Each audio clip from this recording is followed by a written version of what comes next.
Alright? So eto guys, this is more on positive pa mga kapiksi 'no, kasi for some of you, maaaring may mga, more opportunities pa na dadating sa inyo. Sabi ko nga sa inyo guys, mga bagong source of income ito, mga kapiksi 'no. Itong mga, other opportunities na 'to guys, ito yung magiging daan para, makawala kayo sa pagkaka-stuck sa buhay, magkaroon kayo ng progress, maka-recover kayo, makabawi kayo, masolusyunan or mabawasan yung, bigat ng mga responsibilities niyo mga kapiksi, yung mga bigat ng gastusin, yung bigat ng buhay. Kumbaga parang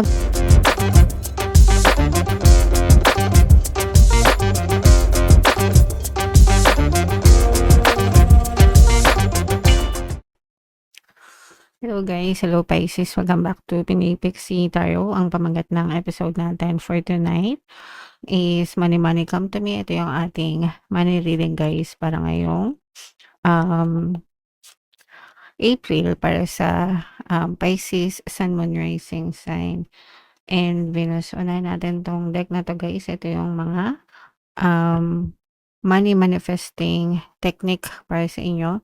So, meron tayong prosper, mga kapigsi. Ito, nakakalimutan ko tong gawin palagi, guys, no? Pero tatry natin yan. Write yourself a check for a large amount of money. Pin it up so you can see it every day. Imagine with as much conviction as possible how great it will feel when you really do have this much money. So, ito guys, no?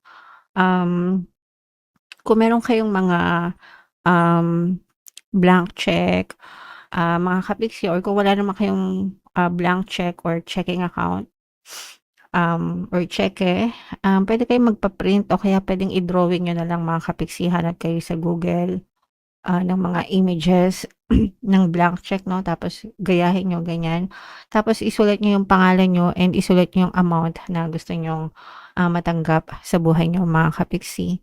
And then kailangan palagi niyong nakikita yung cheque, puwede niyong picturan, gawin yung wallpaper ng cellphone niyo, ng mga, computer niyo. Tapos puwede niyo siyang idikit sa vision board niyo guys, or anywhere na, palagi niyo siyang nakikita mga kapiksi.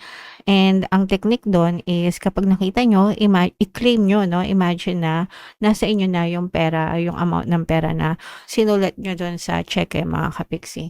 So ikukuwento ko yung story ni Jim Carrey 'no, kung baka narinig niyo na yan dito. Pero yan yung story na palagi kong shine-share. Ginawa niya itong technique na 'to guys.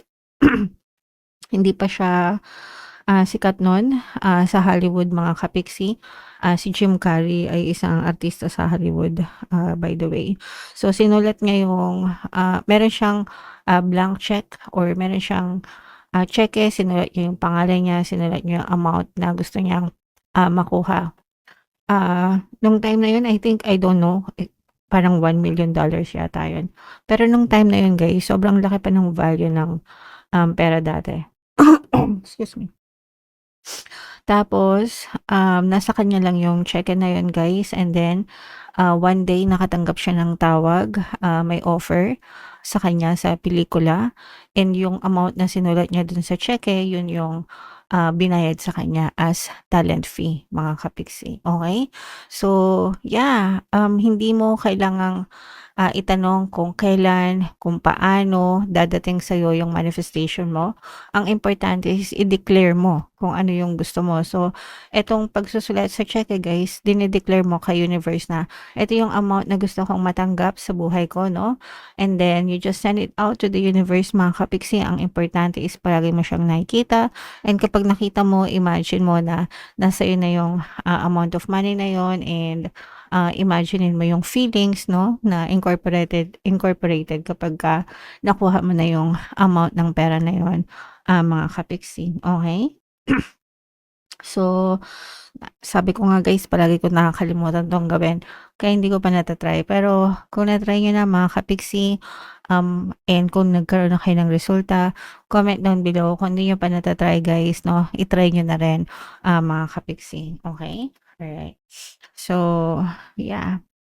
Ito yung deck natin guys. Shuffle natin, hanapin natin yung energy ng money at saka yung energy ng Pisces. Habang shuffle ko to, panoorin nyo muna guys yung video natin regarding sa ating paano mag-manifest ng abundance video course. Kapiksi, sawa ka na ba sa mga struggles at hirap sa buhay mo? Masipag ka ba at masikap sa buhay ngunit hindi ka pa rin umaasenso? Ilang beses ka na bang nag-attempt magnegosyo at mag-invest pero palagi ka pa rin nalulugi? Sa pagkakataon na ito ay maaaring may subconscious beliefs ka na nagiging balakid sa iyong pag-unlad at pagyaman. Introducing, paano mag-manifest ng abundance video course. Dito ay matututunan mong ma-overcome ang mga balakid mo para tuluyan ka ng umunlad, umasenso, sumagana, maging matagumpay, successful at maswerte sa iyong kabuhayan, pera, trabaho, negosyo sa lapi at kaperahan ng bonggang-bongga. Dali, mag-send na ng email sa pinoypixitaro@gmail.com at simulan na ang iyong pagyaman ngayon. Alright, so sa lahat ng gusto mag-avail ng course guys, meron tayong paano mag-manifest ng abundance video course, paano mawala ang third party at magkaroon ng harmonious na relationship, paano pabalikin si ex your face breakup. Sa mga interesado guys, mag-send lang kayo ng email sa pinoypixitaro@gmail.com. And sa mga naghahanap ng pampaswerte guys, meron tayong money shaker jars. Ito yung itsura nun guys, no? At saka itong mga bracelets. So sa mga interesado guys, ito yung WhatsApp number natin. I-chat ka lang ako dyan guys. So Pisces, kayo ay represent ng King of Cups. Ito yung ating money energy.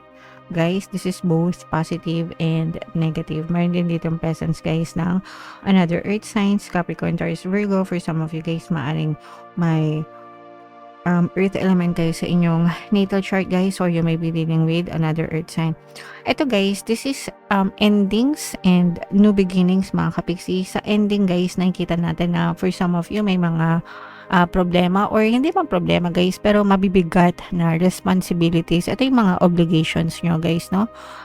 Syempre as adult, mga kapiksi, as adults, meron talaga tayong mga obligasyon, responsibilidad sa buhay natin guys, lalo na kung may pamilya kayo, may mga anak kayo, or even if wala naman kayo sarili niyong pamilya pero nagiging adult na kayo, syempre nandun na yung mga responsibility na kailangan yung kumita ng pera kasi kailangan yung mabuhay. You're learning to be independent guys, and kung gusto nyo makatulong sa mga magulang nyo, sa pamilya nyo, di ba? Isa na rin yun sa mga obligasyon nyo mga kapiksi, and normal yan guys, lahat ng nagiging adult nagkakaroon ng ganyang klaseng responsibility. Depende na lang kung tamad ka at makapal yung mukha mo, 'di ba, na umaasa ka lang. 'Di ba? So, wag ganoon mga kapiksi, no? As adult, meron talaga tayong kailangan responsible tayo sa buhay natin. Talaga, guys, okay? And ang maganda naman dito guys, no, is mapagtatagumpayan nyo itong mga responsibilities na to. Mga kapiksi, this is abundance of money, wealth, and riches guys, no.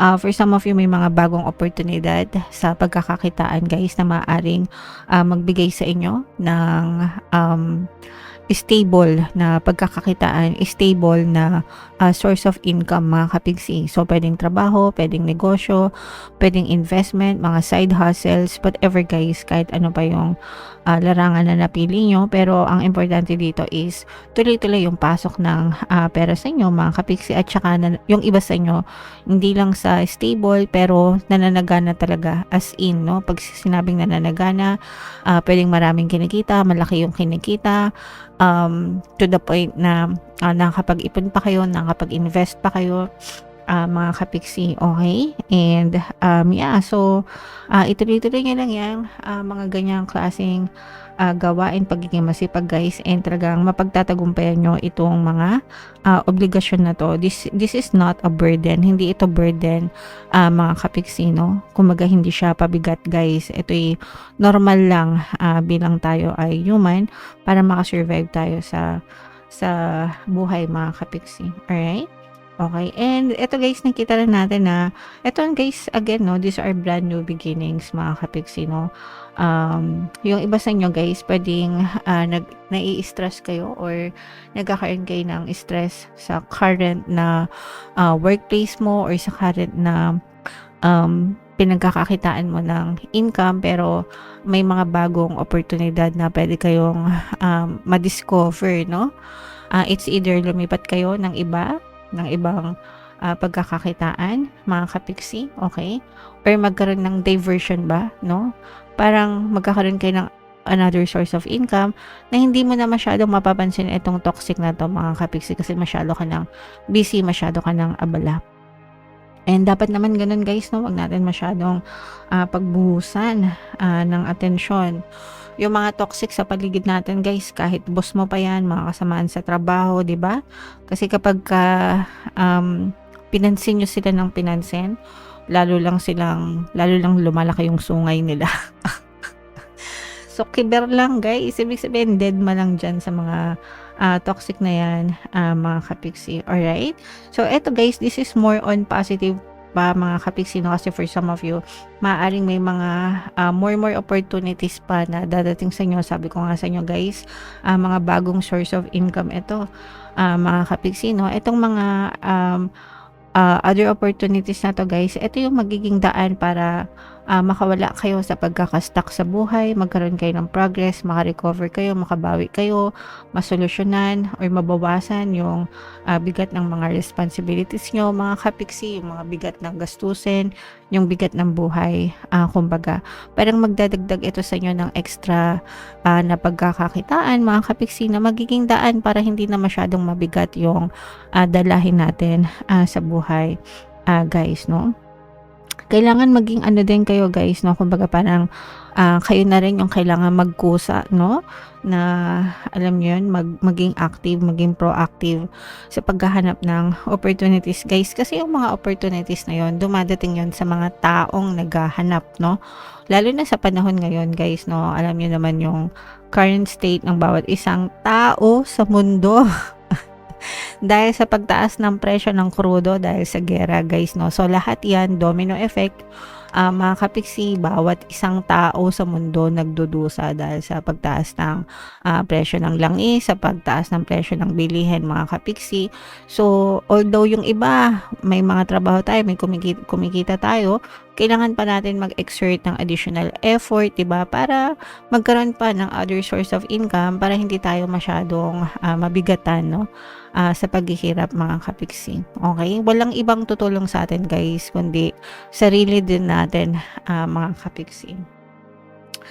Maswerte tayo kung magiging matalino yung mga namumuno sa ating gobyerno guys, no? Para malesen yung impact, yung risk na pinagdadaanan natin, 'di ba? Pero bago tayo sumandal sa kanila, sumandal muna tayo sa sarili natin, guys. Okay? Alright. So, konting banat-banat ng buto, mga kapiksi, no?